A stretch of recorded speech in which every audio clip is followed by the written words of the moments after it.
To view this video in English, please click the link given above. 12ാം ക്ലാസ്സിൽ പഠിക്കുന്ന എൻ്റെ എല്ലാ മക്കൾക്കും ഇത് കാണുന്ന മറ്റു കൂട്ടുകാർക്കും ബയോളജി മൈ പാഷനിലേക്ക് സ്വാഗതം. ഹ്യൂമൻ ഹെൽത്ത് ആൻഡ് ഡിസീസസ് എന്ന ചാപ്റ്ററാണ് നമ്മൾ പഠിച്ചുകൊണ്ടിരിക്കുന്നത്. ഇന്ന് നമ്മൾ വളരെ ചെറിയൊരു ടോപ്പിക്കാണ് ഡീൽ ചെയ്യുന്നത്, അലർജി. അപ്പോൾ എന്താണ് അലർജി? അലർജി ഡിഫൈൻ ചെയ്യാൻ ചോദിക്കാം.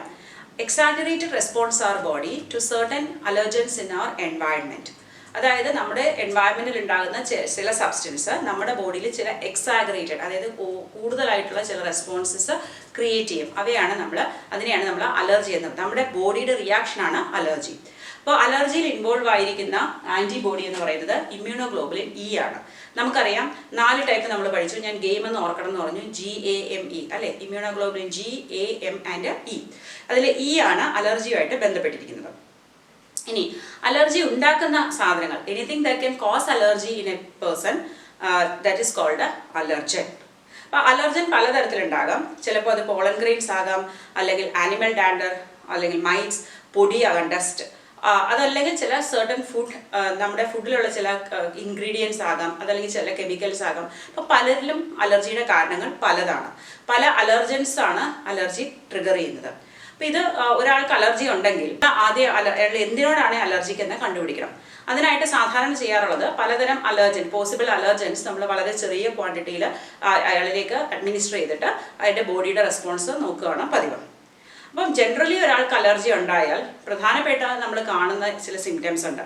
അതായത് റണ്ണിങ് നോസ്, പെട്ടെന്ന് നമുക്ക് കോൾഡ് പോലെ ഉണ്ടാവാം.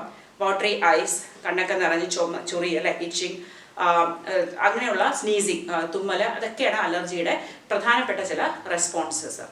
അല്ലെങ്കിൽ നമുക്ക് ചിലപ്പോൾ സ്കിന്നിലൊക്കെ റാഷസ് പോലെയൊക്കെ വരും. അപ്പോൾ ഇതൊക്കെ എന്തുകൊണ്ടാണ് ഇങ്ങനെ സംഭവിക്കുന്നത്? അതിന് പ്രധാനമായിട്ട് 2 കെമിക്കൽസാണ് കാരണം. നമ്മുടെ മാസ്റ്റർ സെൽ സെക്രീറ്റ് ചെയ്യുന്ന ഹിസ്റ്റമിനും സെറട്ടോണിനുമാണ് ഈ അലർജി ഉണ്ടാക്കാനുള്ള കാരണം. അപ്പോൾ അങ്ങനെ ഉണ്ടാകുമ്പോൾ നമ്മൾ എടുക്കുന്ന മെഡിസിൻസ് ഏതൊക്കെയാണ്? ആൻറ്റി ഹിസ്റ്റമിൻ, അതായത് ഹിസ്റ്റമിനെതിരായിട്ടുള്ള ആൻറ്റി ഹിസ്റ്റമിൻ, പിന്നെ adrenaline and steroids are also used. അപ്പോൾ ഇതൊരു ചെറിയ ടോപ്പിക് ആണെങ്കിലും ഇതിൽ നിന്ന് റിപ്പീറ്റഡ് ആയിട്ട് ക്വസ്റ്റ്യൻസ് എല്ലാ വർഷം ചോദിക്കുന്നുണ്ട്. എന്താണ് അലർജി, അല്ലെങ്കിൽ എന്താണ് അലർജൻസ്, ഏത് ആൻറ്റിബോഡിയാണ് ഇൻവോൾവ് ആയിരിക്കുന്നത്, എന്ത് കെമിക്കലാണ് സെക്രീറ്റ് ആവുന്നത്, ഏത് സെല്ലാണ് ഇത് സെക്രീറ്റ് ചെയ്യുന്നത്, അല്ലെങ്കിൽ അതിൻ്റെ സിംറ്റംസ് അധികം ചോദിക്കാറില്ല, എങ്കിലും ഏതൊക്കെയാണ് അവൈലബിൾ മെഡിസിൻസ്. അപ്പോൾ ഇതാണ് അലർജിയെക്കുറിച്ച് അറിഞ്ഞിരിക്കേണ്ട മെയിൻ പോയിന്റ്സ്. ഇമ്മ്യൂൺ സിസ്റ്റവുമായിട്ട് ബന്ധപ്പെട്ട് വരുന്ന മറ്റൊരു കണ്ടീഷനാണ് ഓട്ടോ ഇമ്മ്യൂണിറ്റി. നമ്മൾ അക്വയർഡ് ഇമ്മ്യൂണിറ്റിയെക്കുറിച്ച് പഠിച്ചു. നമ്മുടെ ശരീരത്തിലേക്ക് ഏതെങ്കിലും ഒരു ജേംസ് കടന്നു വരികയാണെങ്കിൽ നമ്മുടെ ഇമ്മ്യൂൺ സിസ്റ്റം അതിനെ റെക്കഗ്നൈസ് ചെയ്തിട്ട് അതിനെതിരായിട്ടുള്ള ആൻറ്റിബോഡീസ് പ്രൊഡ്യൂസ് ചെയ്യും. അതാണ് നമ്മുടെ പ്രൈമറി റെസ്പോൺസ് എന്ന് പറയുന്നത്. ഇനി സെക്കൻഡറി റെസ്പോൺസിൻ്റെ സമയത്ത് നമ്മുടെ മെമ്മറി സെൽസിൻ്റെ പ്രത്യേകത കൊണ്ട് നമുക്ക് ഇതിനെ വരുമ്പോൾ തന്നെ അറ്റാക്ക് ചെയ്ത് കൂടുതലൊരു അനാംനസ്റ്റിക് റെസ്പോൺസ് ആണ് നമ്മൾ കാണിക്കുന്നത്. അപ്പോൾ ഹയർ വെർട്ടിബ്രേറ്റ്സിൻ്റെ ഒരു വലിയ പ്രത്യേകത എന്തെന്നാൽ അവരുടെ ഇമ്മ്യൂൺ സിസ്റ്റത്തിന് ഫോറിൻ സെൽസ് ആകട്ടെ അല്ലെങ്കിൽ ഫോറിൻ ഓർഗാനിസത്തിനെ പ്രത്യേകം തിരിച്ചറിയാനുള്ള കഴിവുണ്ട്. അതുകൊണ്ട് തന്നെ നമ്മുടെ സെൽസിനെ ഒഴിവാക്കിയിട്ട് ആ ഫോറിൻ സെൽസിനെ മാത്രം ടാർഗറ്റ് ചെയ്ത് അറ്റാക്ക് ചെയ്യുന്ന ഒരു രീതിയാണ് ഉള്ളത്.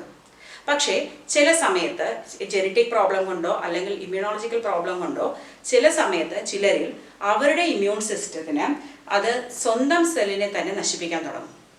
അപ്പോൾ അത് ഒരു ഇമ്മ്യൂൺ സിസ്റ്റത്തിൻ്റെ ഒരു ഡിഫക്റ്റാണ്. അതിലൂടെ ഉണ്ടാകുന്ന കുറച്ച് കണ്ടീഷൻസിനെയാണ് നമ്മൾ ഓട്ടോ ഇമ്മ്യൂൺ ഡിസീസസ് എന്ന് പറയുന്നത്. അങ്ങനെ ഏതാണ്ട് 80ഓളം ഡിസീസസ് ഉണ്ട്. അതായത് നമ്മുടെ ലിവർ സെൽസിനെ തന്നെ നശിപ്പിക്കാൻ തുടങ്ങിയാൽ അത് ഹെപ്പറ്റൈറ്റിസ് ആവാൻ ചാൻസ് ഉണ്ട്. അല്ലെങ്കിൽ മസിൽ സെൽസിനെ നശിപ്പിച്ചാൽ അതൊരു മസിൽ വീക്ക്നെസ്സിലോട്ടും അങ്ങനെയുള്ള ഡിസീസസിലോട്ടും ചിലപ്പോൾ നെർവസ് സിസ്റ്റത്തിനെ അഫക്റ്റ് ചെയ്യാം. കോമൺ ആയിട്ടുള്ള ചില ഓട്ടോ ഇമ്മ്യൂൺ ഡിസീസസ് എന്ന് പറയുന്നത് ഒന്ന് റുമാറ്റോയിഡ് ആർത്രൈറ്റിസ് ഉണ്ട്, അല്ലെങ്കിൽ ടൈപ്പ് 1 ഡയബറ്റീസ്, അല്ലെങ്കിൽ അഡിസൻസ് ഡിസീസ്, അത് നമ്മുടെ അഡ്രിനൽ ഗ്ലാൻഡിനെ അഫക്റ്റ് ചെയ്യുന്നതാണ്, അല്ലെങ്കിൽ ഗ്രേവ്സ് ഡിസീസ്, അല്ലെങ്കിൽ മൾട്ടിപ്പിൾ സ്ക്ലിറോസിസ് ഓർ ലൂപ്പസ്, അതൊരു സ്കിന്നിൽ വരുന്ന പ്രോബ്ലം. ഇതെല്ലാം ഓട്ടോ ഇമ്മ്യൂൺ ഡിസീസസ് ആണ്. അപ്പോൾ അലർജിയും ഓട്ടോ ഇമ്മ്യൂണിറ്റിയും മനസ്സിലായെന്ന് കരുതുന്നു. നിങ്ങൾക്ക് എന്തെങ്കിലും ഡൗട്ട് ഉണ്ടെങ്കിൽ കമൻറ്റ് ബോക്സിൽ ചോദിക്കുക. നിങ്ങൾക്ക് എൻ്റെ വീഡിയോ ഇഷ്ടമാകുന്നുണ്ടെങ്കിൽ please like, share and subscribe to my channel biology my passion.